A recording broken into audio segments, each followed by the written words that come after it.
Welcome, everyone, wherever you are today. I am sitting here in Northern California, and there's my good friend Meredith in Florida.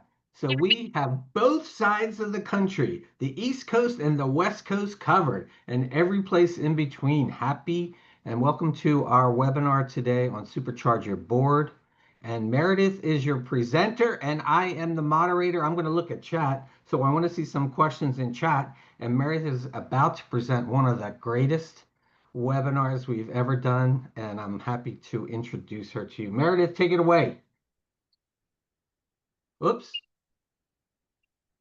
Meredith, I'm not hearing you.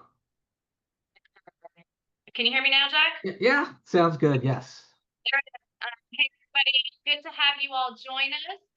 Let's go ahead and get it kicked off. My name is Meredith Terry. I am a trainer here at Fundraising Academy at National University. Love working with Jack, and we are here to talk about how to engage your board in fundraising. So I know that can be sort of a tricky delicate topic to navigate for some of us that work in the nonprofit industry. So let's just go ahead and jump into it. I'm going to screen share if you give me just a second here, and we'll get all set up.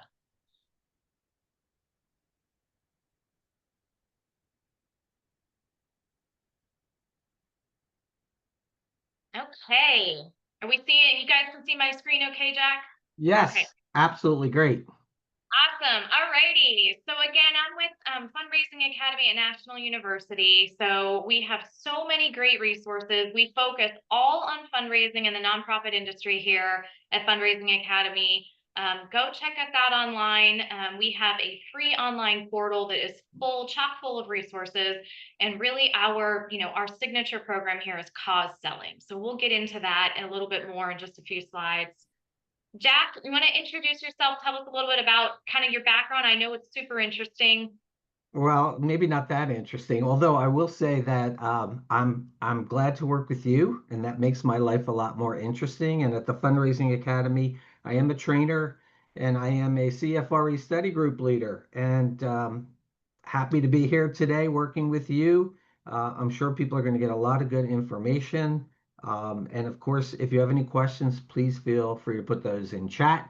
If you wouldn't mind introducing yourself and where you live, we'd love to hear about you. So please put that in chat as well. Awesome. Thanks, Jack. As you guys are dropping your notes into the chat box, again, my name is Meredith Terry. I've been with Fundraising Academy at National University now for a little over 2 years. And other than that, I've spent the last 17 years doing fundraising in the nonprofit industry. A big part of my background has been working with military and veterans organizations, but I also spent 6 or 7 years doing capital campaigns, which was great because it gave me an opportunity to work with dozens of different mission areas and different organizations across the country, from small to very large. And so I've had a lot of interaction with boards, some that are very, very effective, some that have lots of room for improvement. And I want to share with you some of my best tips for today. Hey, so let's take a minute to kind of go over what we are going to talk about today. So first, we're going to explore the principles of cause selling.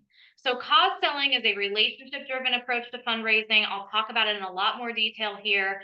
And we're going to talk about how it differs from more traditional transactional methods of fundraising.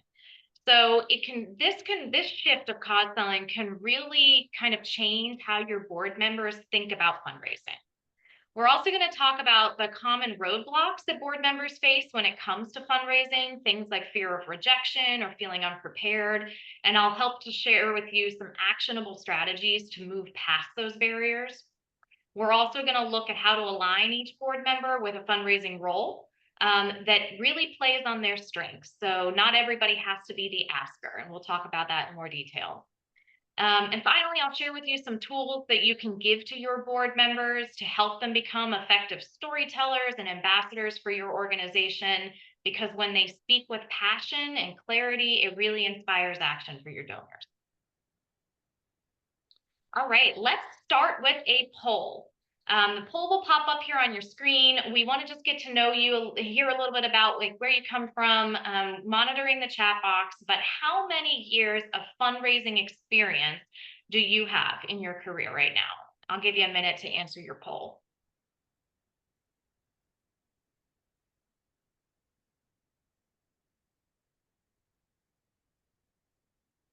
Hey, I see the results coming in. Very good, very good. Looks like on my end, we're seeing actually a majority, 40% or more, have 10 years or more experience. So we have some really seasoned fundraisers with us today. We also have quite a few that are kind of early to mid-year career.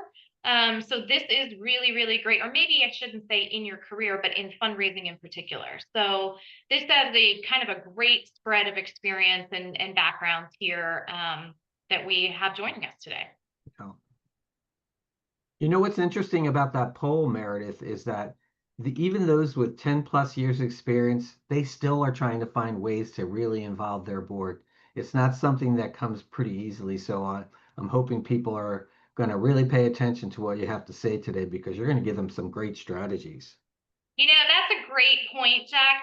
Like I said at the top of the call or the top of the webinar, I'm at 17 years in fundraising, and I will tell you, I am still looking for advice and recommendations and suggestions from, my peers and my colleagues on what has worked for them. And so this is really, I think, a relevant topic as we're seeing. Okay, so let's talk about cause selling a little bit. So the first thing I kind of want to start off with is talking about, this idea that cause selling might be a new phrase to some of us on the call, but it's not a new concept. So it's an approach to fundraising that's based on the well-established relationship model of selling in the for-profit world. So the nonprofit world, we have really endeavored to make sure that everybody else understands how very different we are from our for-profit counterparts. But I think what we need to focus on a little bit is that there are a lot of similarities between these two sectors, right? There's a lot we can learn from our counterparts in the for-profit world that work in sales. So nonprofit is not a business model, it's a tax status. So both nonprofit and for-profit need the same thing to grow. They need a steady, predictable flow of revenue. So by shying away from this reality, the only thing that we do as nonprofit professionals is hurt our mission and our cause. So I want to challenge everybody today to sort of think of yourself and think of your role as a fundraiser as a sophisticated entrepreneur. View your job as a professional vocation, right? You are concerned with the bottom line, not because of the quantity or value of those donations, but because without being concerned about the bottom line, you really can't effectively achieve your mission. So for that reason, the words business and profit are not inherently evil, which is something I think a connotation that sometimes we tend to think in the nonprofit industry, that we should be motivated by altruistic, motivations alone. But what we want to make sure that we do here is focus on the fact that, nonprofit is not a business model, it's a tax status, that we need to be successful on the bottom line. We need to think of our roles as fundraisers as sophisticated entrepreneurs. Okay, so let's talk a little more about specifically cause selling. What is cause selling and how can we be one of the good sellers now that we're comfortable with this term selling and sales? Cause selling is the process of seeking out potential donors who have a need, an interest, and a passion for your mission or your cause. These are what we call our customers, right? These are the people that have a need for what we're offering. We want to assist them in recognizing and sort of defining what that need is, and then showing them how our mission or cause fulfills that need that they have. So this is cause selling in a nutshell. It's a relationship-driven fundraising. We want to make sure that we start with a great mission, that it's driven by a compelling message, and that it's sustained through meaningful relationships. So let's talk a little more detail about what goes into cause selling as a theory of fundraising. So this diagram here is something that probably looks very familiar to most of you. It's very similar to, the fundraising cycle that so many of us have seen in other places.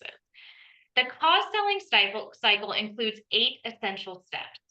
So regardless of the gift potential, we know that certain actions must be taken or performed to get us, a favorable result. So think of this as sort of steps in the sales process, if you will. There's really 3 distinct phases here. So phase 1 is what you're seeing in the dark blue. Phase 1 is all of the work that's necessary to prospect for qualified potential donors. This includes, the research you're doing to find and identify potential donors. It includes all the work you're doing to pre-approach them. This is everything that happens before you make the initial contact. Phase 2 is everything you're seeing in the purple there. Phase 2 is the face-to-face time that you're spending with your prospective donors. This is where you're building relationship, right? Phase 3 is what you're seeing in that turquoise color there. That includes everything that is given or everything that happens after the gift is given. So as you know, one thing I love to sort of emphasize and point out here is that, the act doesn't even come until step 7, right? There is so much that happens in the lead up to the act. So this is really the idea of cause selling is that it is a cycle. When we get to step 8, stewardship, we roll right back into prospecting. And it's really just about building those meaningful relationships. The other thing that's really, I think, relevant here is that it's methodical and process oriented. We can't skip the steps in the cycle. Jack, anything you want to add here on cause selling from your experience? I think the benefit is that if you follow these steps, guys, you are going to get to an ask and you're going to close a gift. And then if you look at 7 and 8, especially 8, you're going to poise yourself to ask for the second gift. And that is really important. That helps reduce donor slippage or losing donors from one year to the next. So stewardship is really an important part of this cause selling cycle. Yeah, absolutely. It's a great point. I love sort of the focus on, going from one gift to coming back to our donors. I feel like so many times as a fundraiser, we think our work is done when we get that initial gift. But if we think of this as a relationship model, I mean, when we are, when we build a relationship with a neighbor or a friend or a colleague, we don't just go out to dinner or go out to lunch one time and then not interact with them again. That's just the beginning, right? So we want to keep kind of bringing them back into the fold, giving them more opportunities to fulfill their philanthropic needs. Okay, so now I want you all to think about it this way. What is your product and who are your ideal customers? Now that we are comfortable with this idea or this philosophy that fundraising is very similar to sales and selling in the for-profit world, think of your mission, your product, your services, think of your demographics, think of your beneficiaries. What is your product and who are your ideal customers? We'd love to hear a little bit about it. If you could drop a few comments into the chat box.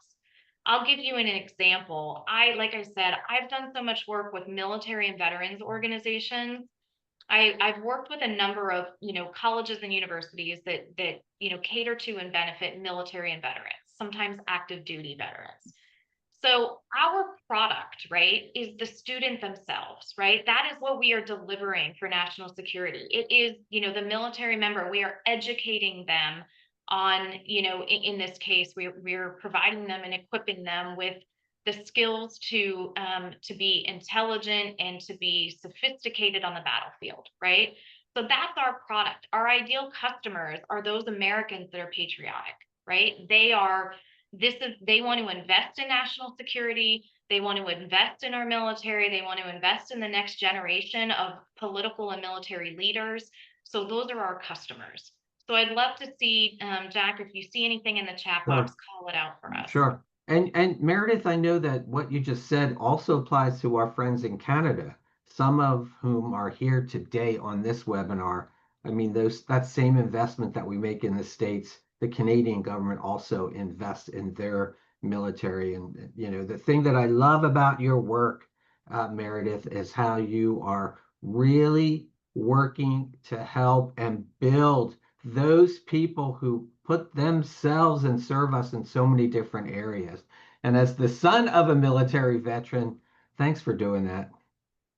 Oh, well, that's great, Jack. Thank you so much. And welcome everybody from near and far. I love it that we have folks joining us from Canada and possibly some other countries as well. It's great. Alrighty, let's talk a little bit about our board members and why are we here in the first place? Why is it that some boards struggle with this concept of fundraising? So many board members sort of fear rejection. They don't necessarily know how to start fundraising conversations. We have lots of folks on the call here today who have been in fundraising for more than 10 years, right? More than a decade. And those of us who have been in this industry for a long time and have been doing this know that, this is an art and a science, right? It takes years and years of practice to really get very comfortable and to hone your skill as a fundraiser.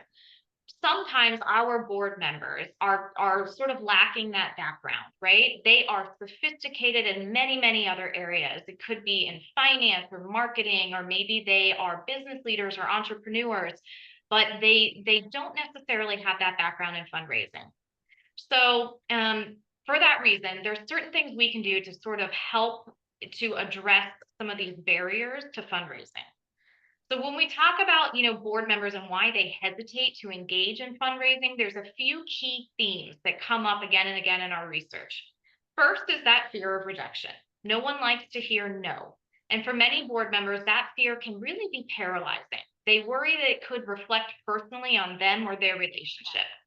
Some of them are very influential in their communities, and so they have that sort of fear of rejection. The next one we often see is lack of clarity or tools. What do we mean by that? Often board members simply don't know what's expected of them or what the expectations are for serving on your board. So we have an obligation to sort of equip them with the right language, the right materials, and guidance on how we expect them to take action. Other things we often hear is there's a misunderstanding of board members and their roles. So some assume that fundraising is entirely staff driven. They tend to think that they're only responsible for governance or for fiduciary responsibility and not necessarily for resource development. So that's something that we can correct and sort of help drive home to our board. Finally, we often hear things about past negative experiences. So sometimes it's a poorly planned ask or being put on the spot. It can leave a lasting impression for our board members and make them reluctant to really try again. So as we get into it today, we'll talk a little bit more about how to address each of these with empathy and with structure so that our board members feel supported and not necessarily pressured. So let's talk about sort of a framework for how to coach our board members on storytelling. So ask your board, why do you serve on this board? Have them practice storytelling in 2 minutes or so with each other or with somebody on your staff. This is a really powerful this is a powerful exercise to do at retreats or in small groups. This simple framework can really help board members craft compelling, authentic stories that they can use in conversations with your donors.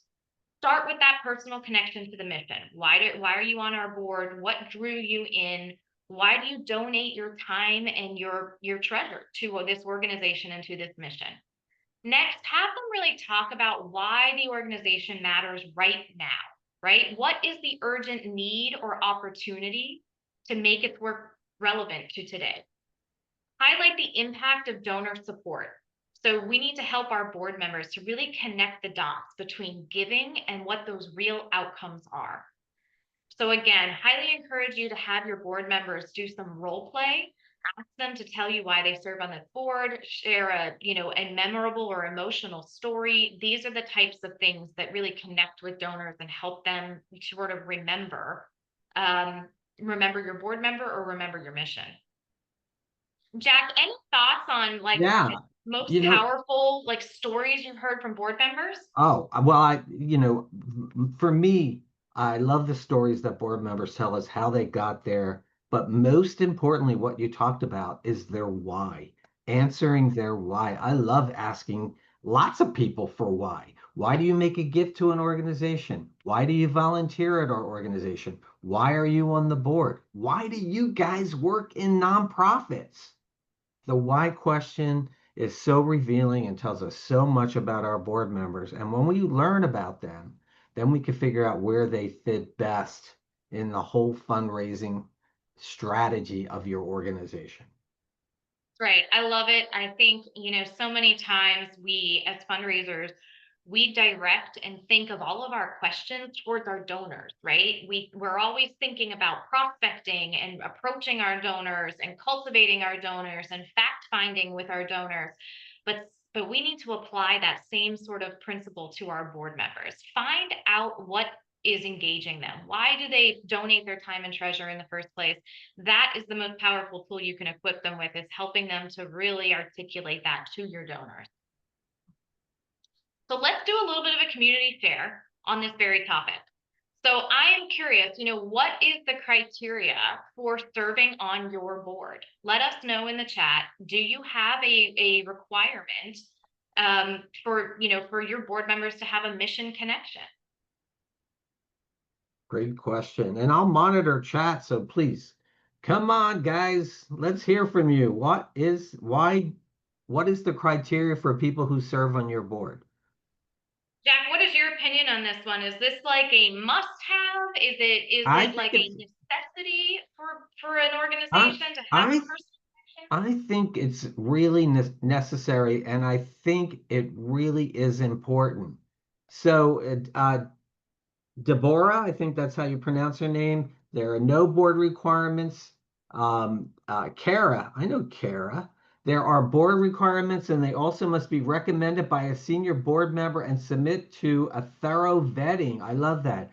Emily says diversity wants to help low income families in our poverty zip codes. Faith, it's a faith-based organization, probably.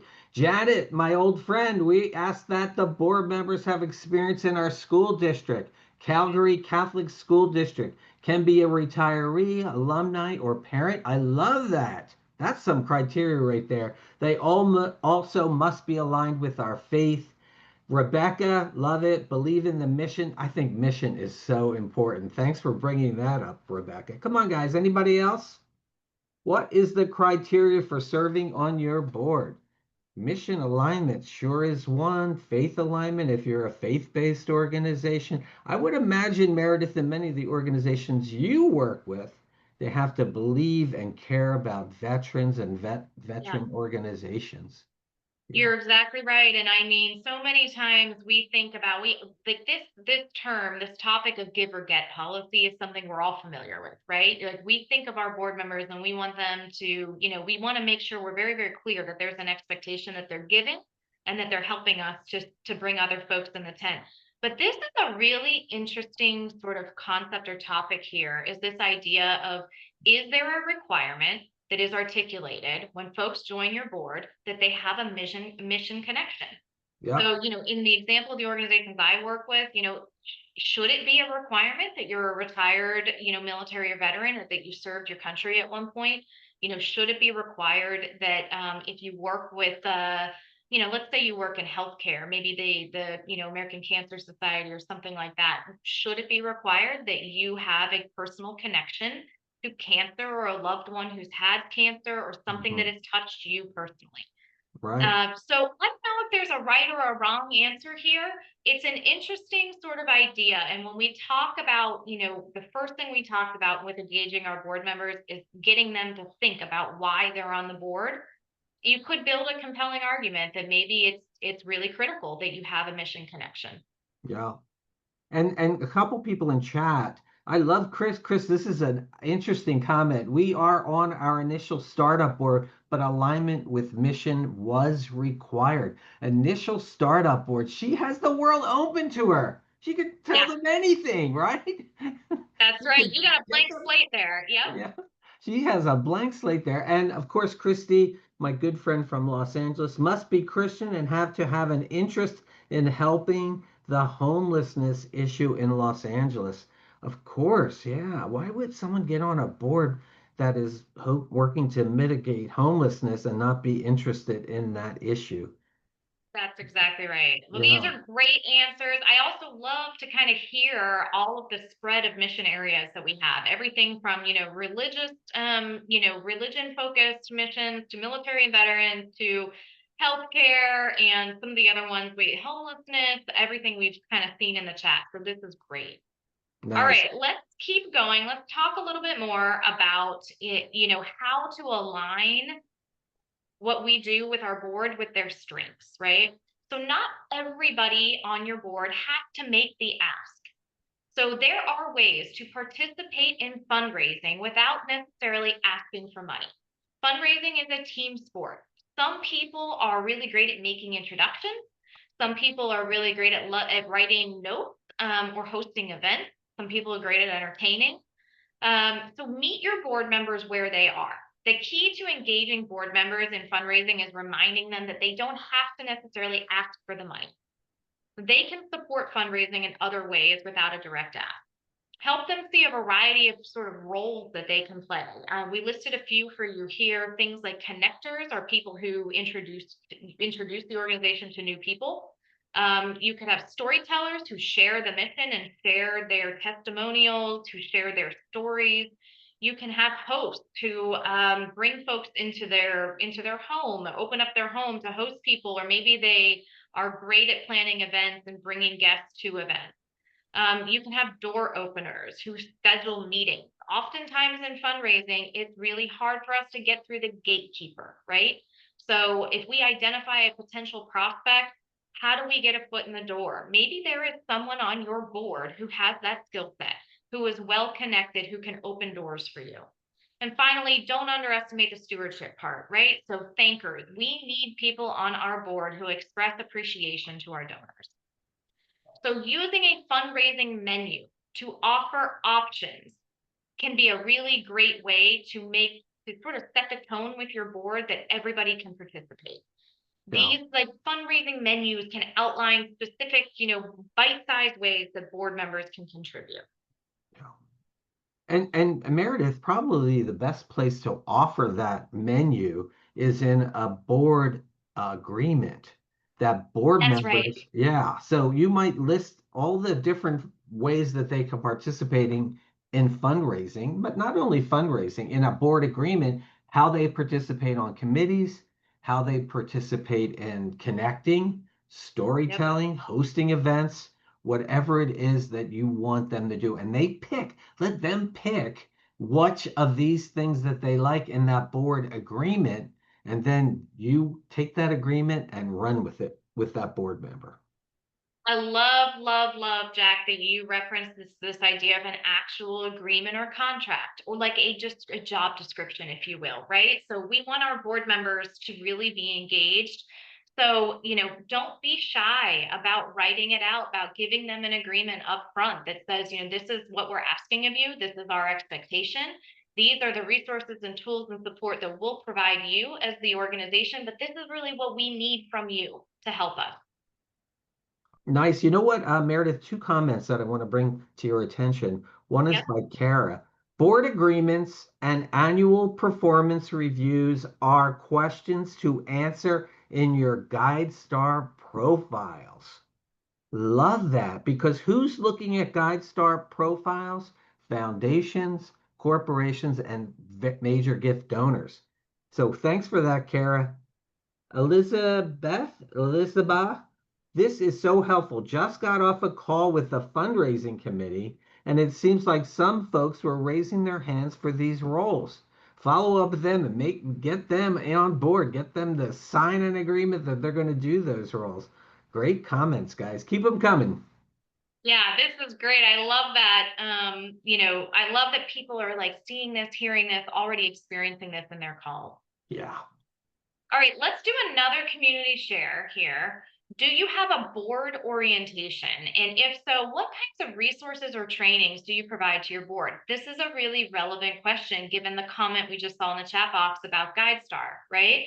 So we are seeing this shift now towards professionalizing the nonprofit industry, professionalizing the fundraising process. So, how do you train your board members in your organizations? Drop your comments in the chat. Would love to sort of see the different experiences that you all have from across the country, across the continent. What's working?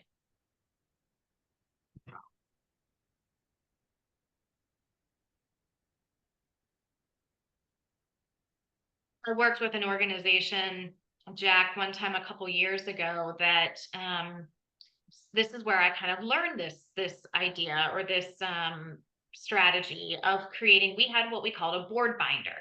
So every time we brought in and recruited a new board member, we would provide them with this board binder that was full of resources, right? What is our mission? What is our vision? What are our programs? Yeah. So, yep, it's not uncommon and maybe is a good process. Right. I love this one. Kara, thank you so much. We are a large health system. So they do tour a main hospital, but not all the sites. If you have several Yep, facilities, it's hard to do that. And have a mentor who onboards them their first 2 years of service. I love mentorship. Love it. yep, And then Janet mentions we onboard during our AGM to welcome them. I'm not sure what AGM is. To welcome them. And then in our first meeting, we set aside a refresh of our foundation. We also have a board binder that is referenced. Nice. yep. Refreshed I love. yearly. Very nice. I believe our board situation needs to be retooled. Christy, go for it. You can do it. Janet writes annual general meeting. Is that where you do your orientation? That's really great. Yeah, so it looks like there's several people who are working in mentorship, doing board orientations. I do believe they go on annual board retreats. I love those annual board retreats and bringing in some outside consultants to help you. Sometimes I find that an outside consultant in a board retreat, Meredith, I'd love to hear your opinion because I know you do a lot of work with veterans organizations. When you bring in somebody from the outside, they have the ability to really speak the truth about where your board needs to go, whereas you as an employee may not be able to do that. That's a great point, Jack, and it's so true. I mean, I've been on both sides, right? I've been the fundraiser internally, but also have facilitated and run the retreats as a consultant. And I will tell you, the conversations that you have with a board are very different when you're, internal as a staff member and when you are, external as a consultant. So sometimes Absolutely. those most productive conversations happen when there's like a third party facilitating. Yeah. And so all of these are really good annual general meetings. I love these annual meetings. I love these board orientations. I love the mentorship program. A 2 year mentorship, that's a long time. They're really learning a lot about your Yeah. organization. Yep. Good. Well, And these are Meredith, great comments. I love this question. Do you have any ideas what would go into a board orientation? What kind of topics would Yeah. you? Yeah, I would love to hear your opinion on that. So I think absolutely you want to share with your board members that are coming in. Remember, they're new to your organization. So what is the history? When was the organization founded? Yeah, I mean, that's a question so many times that I think we overlook. When you're having a meeting with a donor, sometimes they ask a simple question like, how long have you guys been around? Or when were you founded? And that's one we need to make sure our board members are equipped with. So history of the organization, that historical context that they need to yep, know, yep, certainly the mission, in a nutshell, at the bottom, when we boil it all down, what is it that we do? What is our mission? What are we trying to accomplish? And, how do we accomplish that? So those types of things are really relevant. I think that having a deep dive on your programs and your services, think about it from the perspective of if your board member is put into a donor meeting, can they hold their own? Can they talk intelligently to your organization, to your mission, to your programs, to your services? You know, equip them with everything they need to know about the organization. Also, certainly a staff list. Who should they contact on your yeah, staff when they have questions? What are the other contact information for their fellow board members and peers on the board? These Mhm. are all great resources to put into a board binder so that they have Yeah. everything they need at their fingertips. I'm interested in, I know we have to move on, but I'm interested in how many of these organizations have their board members sign confidentiality agreements as part of their arrival in the organization, especially healthcare Yeah. organizations. Yep. That's a great point. Yep. All right. Well, these are great comments, guys. Keep them Thank you. coming. We'll be Yes. monitoring the chat box throughout the next hour or so. We talked about strategies 1 and 2, right? So we've already talked about a couple of strategies. Strategy 1, if you recall, was, shifting from asking to inspiring. So we want to help our board members, think about how to inspire people as opposed to how to ask people. We said strategy 2, we talked about aligning with their strengths. Not everybody has to make the ask. Strategy 3, building passionate advocates. So we want to build a culture where our board members feel connected and proud to share our mission. We want to celebrate wins within the board, reinforce the why, like Jack said, that's so important, keep the mission front and center. So to turn board members into true ambassadors, we need to create a culture of shared ownership, right? So it's not just the staff's job, it's the team's effort. Everybody has a role in this. Jack said it best, we have to reinforce the why. And it's not just one time, it's not just in their orientation, but at every meeting. Remind your board of the mission, the need, and the impact. I sat through a few board meetings with an organization I worked with one time.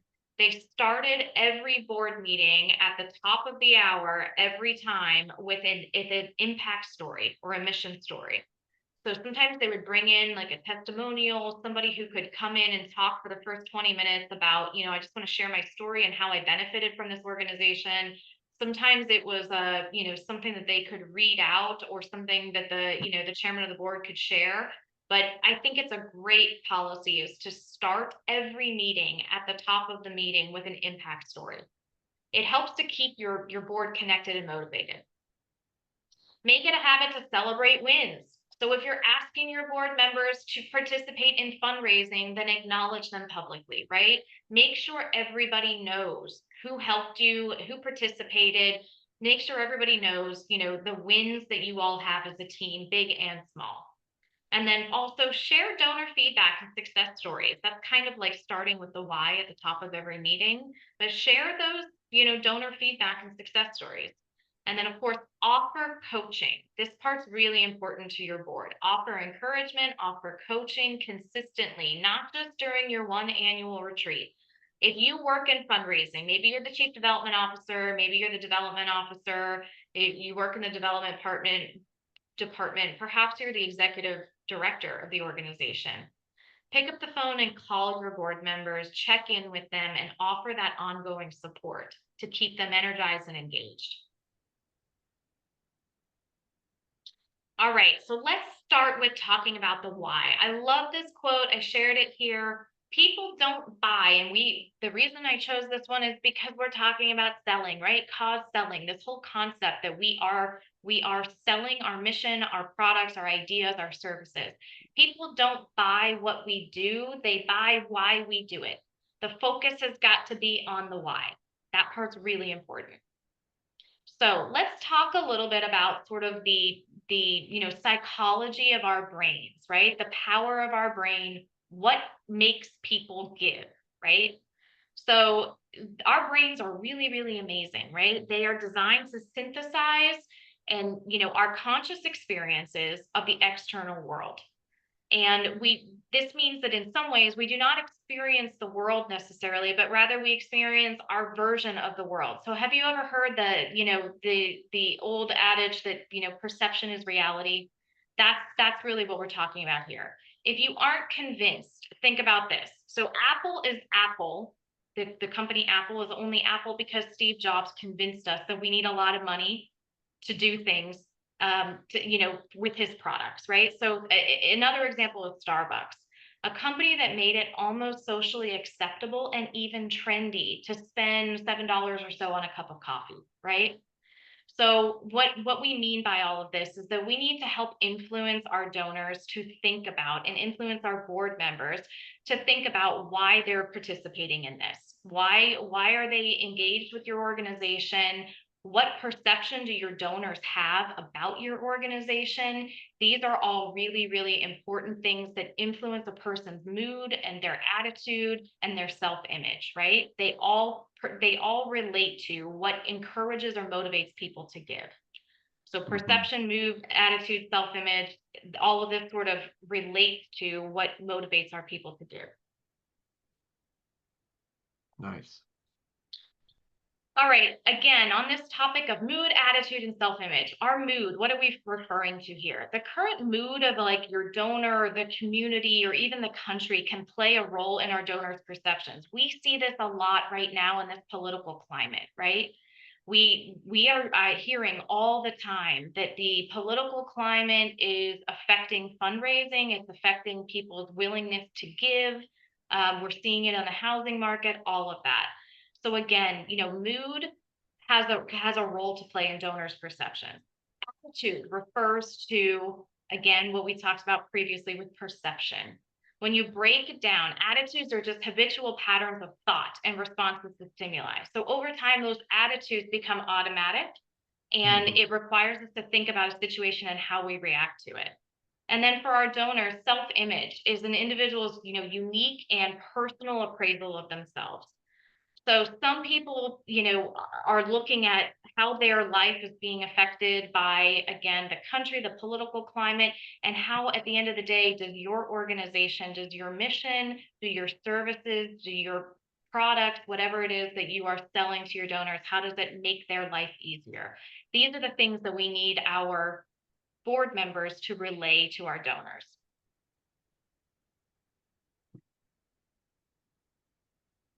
This last one here is this concept of TOMA, and this is an acronym that stands for top of mind awareness. So as we learned, donors are making all kinds of decisions every day based on lots and lots of factors and influence. The primary factors that they're making decisions on are the things that come to top of mind, right? If you want your organization to be a perennial favorite, that's a term that we like to use in cause selling. We want to make sure that we are top of mind for our donors all the time. The only way to do that is to consistently provide your donors and your prospective donors with regular correspondence. So how often are you communicating with your donors? How often do they hear from you about the work of your nonprofit? How often do they hear from you about the impact that your organization is making? They must be able to see and feel consistently throughout the year the work that you're doing. So this is something that's, I think, really, really relevant. And this is where we see a lot of like interdepartmental collaboration between development departments and maybe in larger organizations, the communications departments. How often are we sending emails to our donors? Are they getting impact stories from us? How often are we asking them to give? There's a $1 million question in fundraising, which is, how much is too much? When we like, how many solicitations are too many? And so the point is, are we having that top of mind awareness? We don't want to be a lingering bad taste for our donors, right? So in other words, we don't ever want to hear from a donor, I donated last year and they didn't send me a letter for my, they didn't send me a thank you letter. They didn't send me a letter for my taxes. And I had to ask several times before I got one. So I'm not going to donate again this year. So again, don't let yourself be a lingering bad taste. One of the questions that I'm seeing, Meredith, which I think is a really great one, do when you think about, thanking donors and celebrating their gift and talking about impact, do you think it's important to standardize the process to celebrate them the way they want? I mean, have you ever heard of a process? Like, it sounds a little bit like a stewardship process. Is there any process that you would recommend? Well, I think that there's two processes, right? We have to be cognizant of. There is a stewardship process whereby we are thanking the donor, and there's Hmm. also a process that's happening internally, in our organization for how we recognize the donor, how we record donations, and those things like tax deduction letters and others that are a little more administrative, don't underestimate how, yes, they're administrative, but they have a real impact. I mean, if your donor, like we said in this example, has to Hmm. chase you down for a thank you Yep. letter or for, documentation on their donation, it leaves a bad taste in their mouth. So should there be a process? Absolutely. I Yeah. think another thing that's really important is, we don't ever want to let too much time go by. Once you Right. receive a check or a donation or an online donation, a credit card receipt, whatever it is from a donor, they should hear from you within 24 hours. It Right. should be an email, it could be an auto email that's sent out, but they should never have to like wonder, did they get my check? Yeah. One of the things that I think I've been reading about, and I'd love to hear your thoughts on this, is sending, when you get a donor, it could be a current donor who's renewing, or it could be a new donor, is to send them a brief donor survey where Yeah. you ask them, hey, how would you like to be recognized? What did you think of our solicitation? If you came through our website, what did you think of the online giving form? What did you think of our response to when you get, was it fast enough? Do you want to receive a newsletter from, I mean, there's so many questions. What do you think of that idea? Love it. I love the idea of surveying our donors, asking them what are their preferences. How do Yep. you prefer that we communicate with you? Is it email? Is it phone? Is it, snail mail? Love that pointed out this idea of surveying folks after the fact. Yeah, So, ask them, what did you think about our process? Did you, they will give you feedback. And that's right. here's another thing about this that, to Jack's point is really great. Essentially, what we're talking about here is asking for feedback and advice. And the old saying in fundraising, if you Yep. ask for money, you get advice. If you ask for advice, you'll get money. So Yep. people are willing and eager to share their feedback and to share with you advice. Yeah. So don't And I think underestimate the power of that. I think that's a key point you just made. They're willing and able, they're waiting for you to ask them. So, guys, ask them. They'll tell Yeah, you. They'll be they'll tell you. honest. All righty. Want to leave you with just a couple more things here. Tools for success. So we talked about this at the top of the webinar. We need to equip our board members with what they need. These right here are excellent things to put in a board binder if you're considering one. Give them what they need. So talking points, impact stories, maybe there's an FAQ section. What are frequently asked questions that you often hear from board members or from donors? Give them a script that they can use to answer these questions. So in other words, set them up to succeed. Clarify expectations from the start with your board members. We talked about using peer encouragement and celebrating wins. And then set up those clear expectations early. Gentle accountability goes a long way. So progress check-ins with you and with your development team are really important. We want to hold our board members accountable, but in a gentle way. So Yeah. don't shy away from accountability with your board members. Mhm. Friendly nudges are okay. In fact, you should be doing them. Progress check-ins, friendly nudges, again, public celebration at board meetings and celebrating wins. Avoid things like guilt. We don't want to put any kind of like harsh pressure on our board members. That's just going to make them sort of withdraw and not be willing to participate in fundraising. But at the same time, we want to provide them, set them up for success. So provide them with these different tools and resources that will also help to drive home what the expectation is. Yeah. And I think Meredith, you repeated it a couple times, and I think it's a key point. Equip them, guys, with the tools and resources they need to be successful. In the same way you expect your organization, your supervisors, your managers to equip you guys with the Yeah, tools and resources necessary. I love that. So here's a couple of we gave you just a couple of examples here of what you could provide to your board members. So here is one that's like a story driven talking point. So you can provide your board members with an example of what you're expecting them to say or what you're expecting them to do. So here's an example here. One of the reasons I joined the board was because I saw firsthand how this organization changes lives. Just last month, I met with a client who told me our program helped her get back on her feet and reunite with her family. That's why I give, and that's why I invite other people to join me. This is an excellent little script that you could give your board members that they can, sort of customize into their own words, but this would be a powerful thing that they could use when they're talking with, community members or when they're talking with donors or prospects. Yep. Nice. There's another one here that we just want to share with you. This is like a call script. Sometimes we want to ask our board members to pick up the phone and call. That's always a little uncomfortable sometimes for folks, but here's a simple script that you could include in a board binder that could help your board members to just, pick up the phone. There's very little pressure. They know exactly what to say. Hi, so and so, John Doe. I'm a board member with this organization. I just wanted to thank you for your past support and share a quick update about the incredible work that your gift has helped to make possible. We're gearing up for an exciting campaign, and I'd love to invite you to stay involved. Can I send you a little more info? One of the things I love about this script here is that you are ending with a question that requires some engagement, right? So can I send you more info? You're getting their permission to engage further.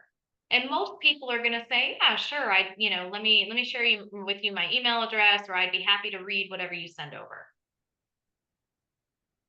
Nice.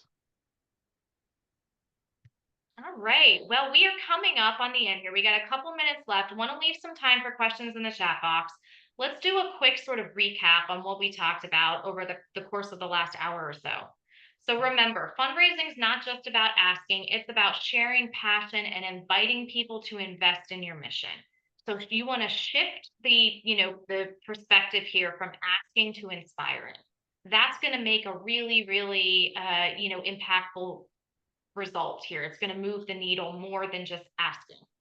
Equip your board members with tools, stories, resources, and most of all, confidence that they need to succeed. So board binders are a great tool you can use. Give them call scripts, give them examples of what you're looking for, give them frequently asked questions documents that they can use to answer all those questions they might get. If they feel confident talking about your organization because they have all the information they need, they'll be out there in the community being ambassadors. Meet your board members where they are and celebrate progress. Not everybody needs to make the ask. So provide them with a menu, if you will, of different, roles they can play. They can open doors for you. They can host events for you or participate in planning events. They can be thankers who participate in the stewardship process by picking up the phone and calling folks. If some people, don't like to come out of the house and aren't, front and center with the community, give them a call script so they can pick up the phone.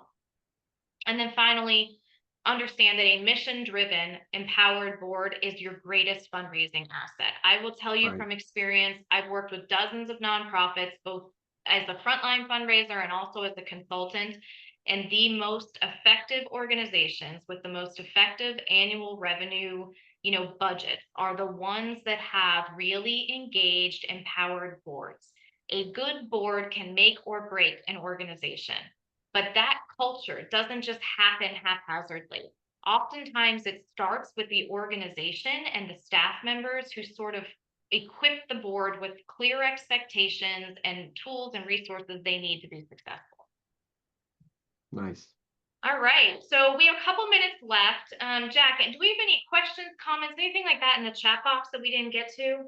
I don't see much in the chat box, but I think one of the things that you just said, and I like to reiterate it, that not every board member can ask for money, but every board member must be involved in some aspect of the fundraising initiatives of the organization. You said it earlier, and I totally agree with it. Fundraising is a team sport, and board members are part of that team. Any questions at all, guys? Just please put it in chat. I'm happy to hand that question over to Meredith.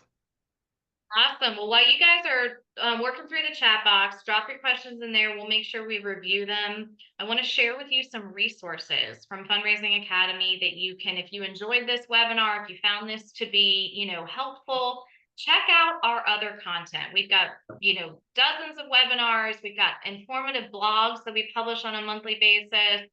We have worksheets, questions, all kinds of resources. You can scan the QR code right here. All of these we provide to you through our online learning portal for free. So Yeah. take a quick snapshot of that QR code there. Yep. Also, we can go ahead, Jack.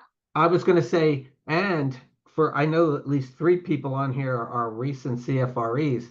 All of these courses on the learning portal, including today's webinar, continuing education credits for your CFRE. So guys, start recording those because you're going to need them when you renew your certification in 3 years or 2 years or wherever you are in that process. Thanks, That's Meredith. a great point, Jack. Yeah. That's a great point. And on that topic, we have lots more content coming up. So mark your calendar for next month on Wednesday, June 18th at 11 a.m. Pacific time. We have our incredible partners here presenting on how to increase donor engagement through sentiment analysis. This is a more technical sort of topic here. So presented by Josh Hirsch, which is a partner and a friend of ours. And then our moderator is our very own Muhi. He's an incredible trainer with Fundraising Academy. You've probably seen him before, but this will be a really, really great webinar. So make sure you mark your calendar on this one. Nice. Great. So, And Meredith, I know how much you like to travel, so you and I should ask Janet to invite us to Calgary.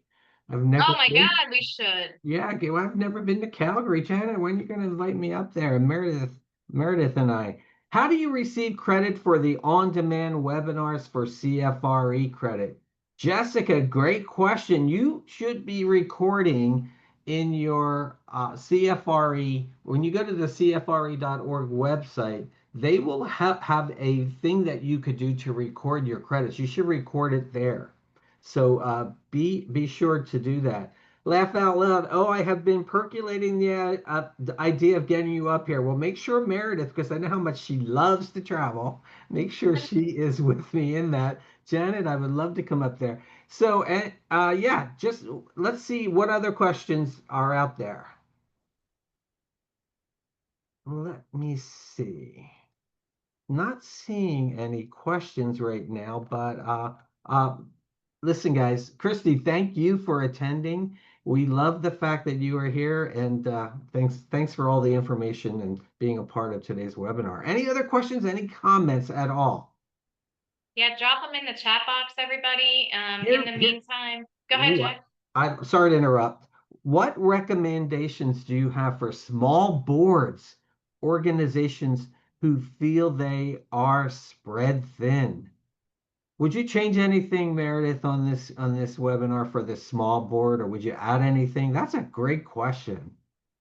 That's a great question. Here's what I would caution you with small boards. Is sometimes with small organizations and small boards, small groups, we have a tendency to want to or feel pressured to make things informal, right? It's a small group. Maybe there's only 5 people or so. So we feel a pressure to make things informal. I would caution you against that. So you want to professionalize the fundraising process. Don't shy away from things like board contracts, board binders.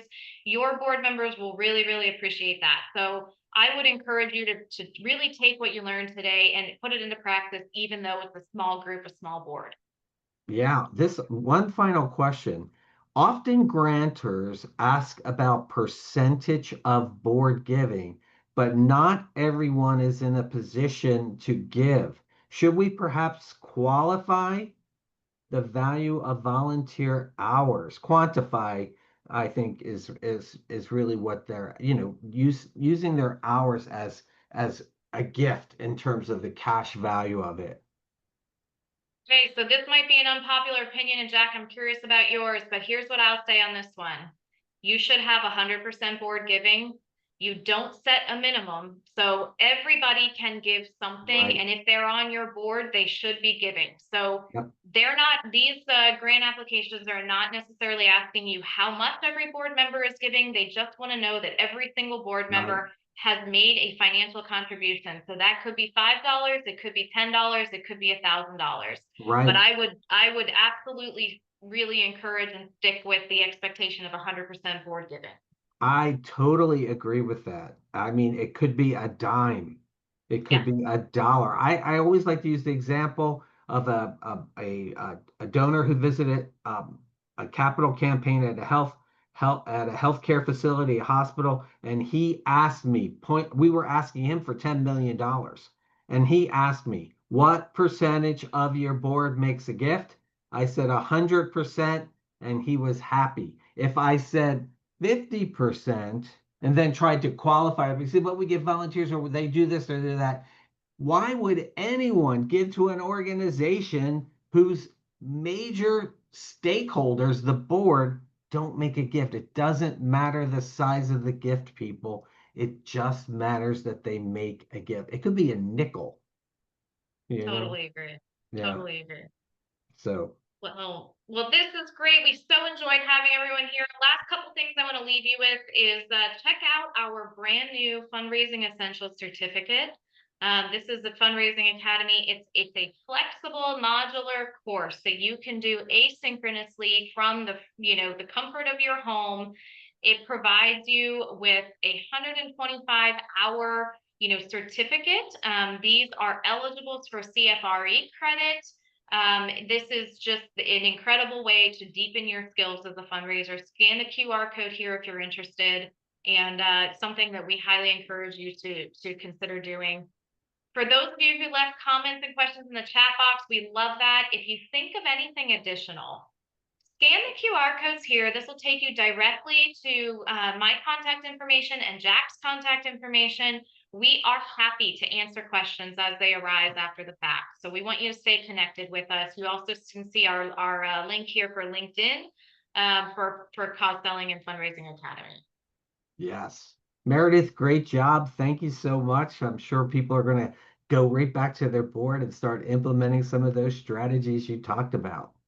That's right. Well, thanks, Jack. We so enjoyed having y'all here. Great participation in the chat box, and looking forward to seeing you all at the next one.